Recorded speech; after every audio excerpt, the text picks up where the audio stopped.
हरे कृष्णा, राधे राधे। हम श्री कृष्ण चरितामृत श्रवण कर रहे हैं। आज का प्रसंग है उफ ये उधम बाल लीला। मन कहीं और नहीं जाएगा तात। मैं मानता हूँ मन उद्यमी है, पर इस नंद नंदन के आगे ये हाँफ जाएगा। भले ही ये मन बड़े बड़े योगियों को नचाता है, पर नंद नंदन के आगे इसकी कुछ नहीं चलती। कहते हैं यह मन भागता बहुत है, वायु से तेज प्रकाश की गति है, पर प्रकाश से तेज गति मन की है। तात विदुर जी, पर हमारे नंद नंदन की गति तो विचित्र है। ये बड़ा टेढ़ा मेढ़ा चलता है, मन कहाँ पकड़ पाएगा इस नन्हे से सुकुमार को। चंचल है मन, भले ही लाख चंचल हो, पर यह हमारा कन्हाई मन का बाप है। अजी फंस जाएगा बुरी तरह ये मन, बंध जाएगा उस नंद नंदन की पीली पीताम्बरी में। कस देगा अपना कन्हैया मन को। बताइए तात, कोई और इतनी सरल साधना है जो मन को बांध ले? नहीं, बस यही एक साधना है, उस नटखट कन्हैया का चिंतन। उस चंचल का चिंतन करो, उस चंचल कन्हैया की लीला रस में डूब जाओ। मन अपने आप बंध जाएगा। दौड़ेगा मन, इधर उधर भागेगा मन। नहीं तात, उद्धव बोल रहे हैं, कन्हैया बराबर ये दौड़ पाएगा। विदुर जी बहुत प्रसन्न है उद्धव से। तुम्हें क्या दूं मैं उद्धव, तुम मुझे अमृत का दान दे रहे हो। यह लीला अमृत है, इसके बदले मैं तुम्हें कुछ दे भी नहीं सकता, क्योंकि मणि के बदले कांच नहीं दी जाती उद्धव। तुम सुनाओ। नहीं नहीं, तुम सुना नहीं रहे हो, तुम तो दर्शन करा रहे हो उन लीलाओं का। धन्य हो उद्धव, तुम धन्य हो। साधु साधु साधु। विदुर जी ने आगे कन्हैया की लीला सुनानी चाहिए।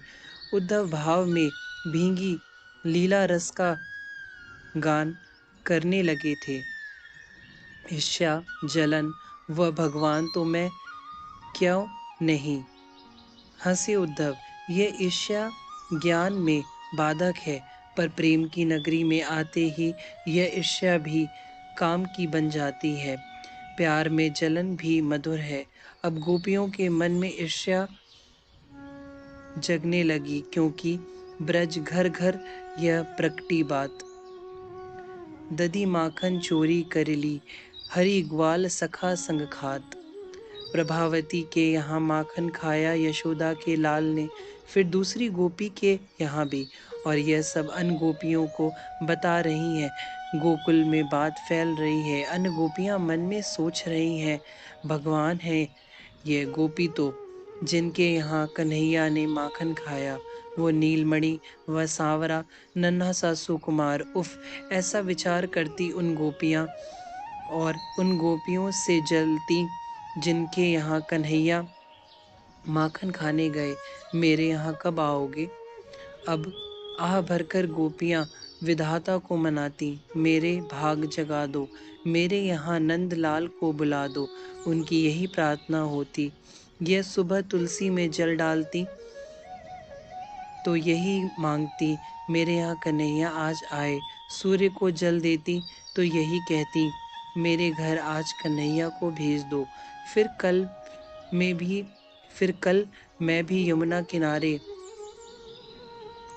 चकटारे ले लेकर कन्हैया के बारे में सबको बताऊंगी। अपने कुल देवता को मनाती, तब भी यही मांगती, कन्हैया मेरे घर आ जाए। एक गोपी है सुबला, ये अन्य गोपियों से थोड़ी तेज है। मैं तो पिटाई करूंगी, यहाँ कन्हैया मेरे यहाँ तो कन्हैया।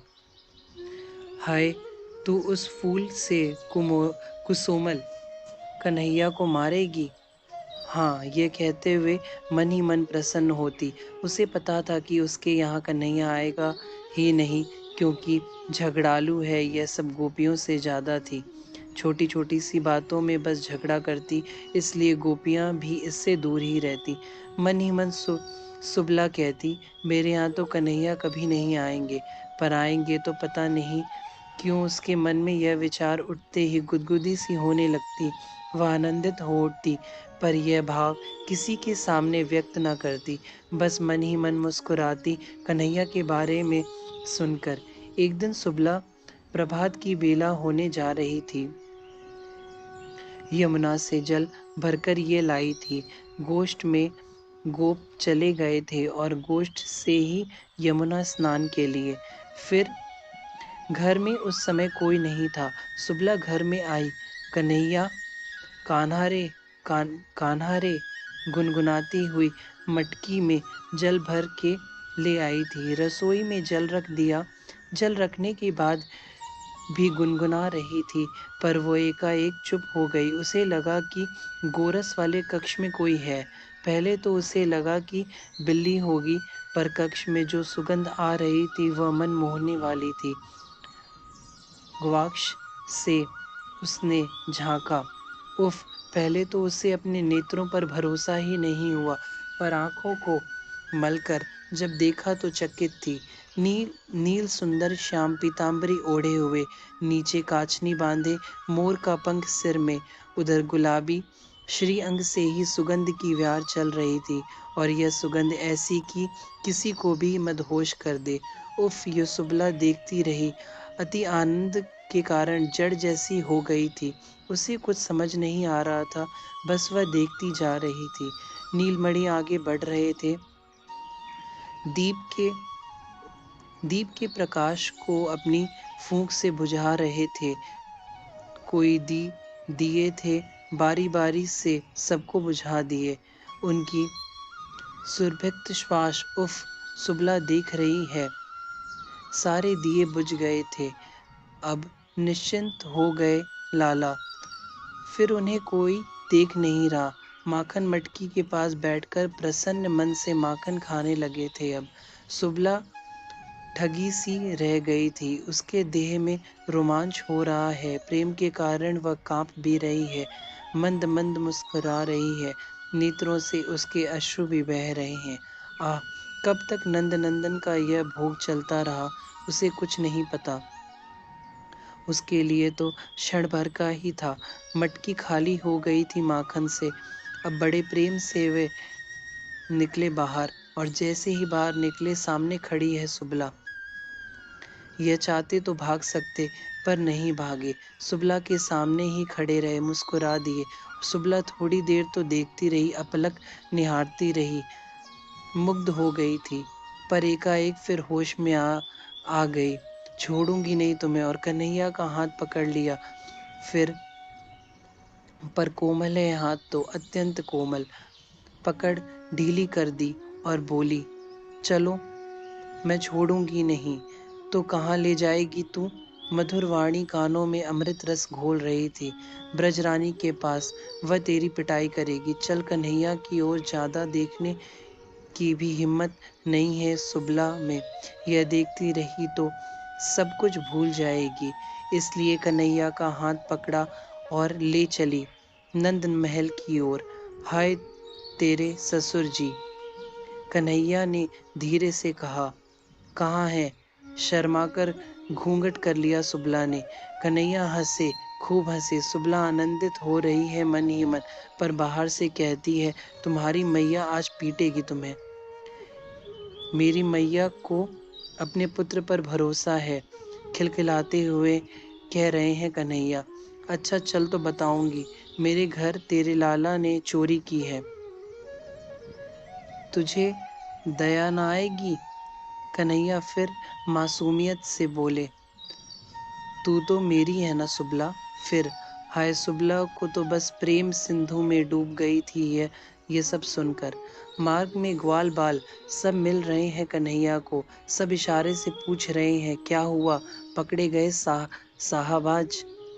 पर तभी कन्हैया ने इशारे से सुबला के देवर को बुलाया।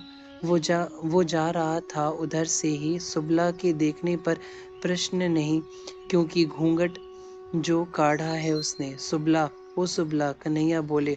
हाँ, क्या बात है? सुबला ने पूछा। मेरे ये हाथ दुख रहा है, दूसरा पकड़ ले, कन्हैया बोले। सुबला का हृदय कहराने लगा, ओह इनके कितने कोमल हाथ हैं और मेरे हाथ कठोर हैं। लाओ दूसरा हाथ दो। सुबला के देवर को पास में ही खड़ा कर रखा था। ले दूसरा हाथ। देवर का हाथ पकड़ा कर कन्हैया भागे अपने महल की ओर। ग्वाल बाल सब हंसते हुए उछलते हुए कन्हैया के पीछे चल दिए। सुबला देवर को पकड़कर चली जा रही है नंद महल। कौन है ये? हंसती हुई गोपियां मार्ग में सुबला से पूछ रही हैं। कन्हैया, देखो कन्हैया, आज मेरे घर में चोरी की है इसने। सब गोपियां कहती, बावरी हो गई है यह सुबला। देवर को पकड़ के कहती है, कन्हैया को पकड़ लिया। इस तरह नंद महल में पहुंच तो गई सुबला। अब आगे? ब्रजरानी, निकलो बाहर, देखो तुम्हारे लाला को पकड़ कर लाई हूँ। कन्हैया ब्रजेश्वरी की गोद में बैठे हैं और हंस रहे हैं, खूब हंस रहे हैं, ताली बजा बजा कर हंस रहे हैं और इशारे से अपनी मैया को कह रहे हैं, देख मैया पीछे कैसे पकड़ कर लाई है। अब तो ब्रजरानी भी हंसने लगी। सुबला बोली, पिटाई नहीं करोगी ब्रजरानी अपने लाला की? ब्रजरानी ने अपनी हंसी रोकी और बोली, यहाँ ब्रजराज नहीं है, न तेरे ससुर हैं। घूंघट खोल और देख। सुबला ने जैसे ही घूंघट खोला, नमस्कार हाथ जोड़कर कन्हैया बोल पड़े, जो ब्रजरानी की गोद में बैठे थे, तुम तुम तुम तो मेरे पीछे कौन है? सुबला ने जैसे ही पीछे देखा, उसका देवर रो रहा था और कह रहा था, भाभी आज तो भैया से शिकायत करूंगा।